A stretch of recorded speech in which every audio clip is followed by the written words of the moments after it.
nostro presentatore. Grande Puma! Allora, vediamo nei convenevoli, grazie.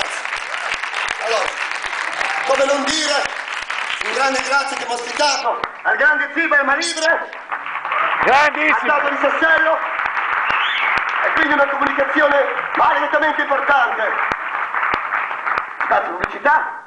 Domenica 27 gennaio, il pezzo che avete visto appena adesso è un estratto del mio nuovo spettacolo che si chiama L'Occhio del Puma.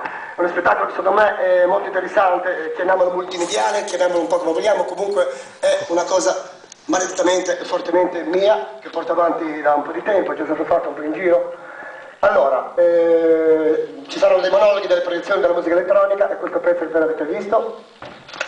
E niente, allora, vi aspetto domenica 27 gennaio, qui su questa parte, a Stato di Sassello, L'Occhio del Puma. Grazie. Grande! Bene, ladies and gentlemen, Oh! la serata continua!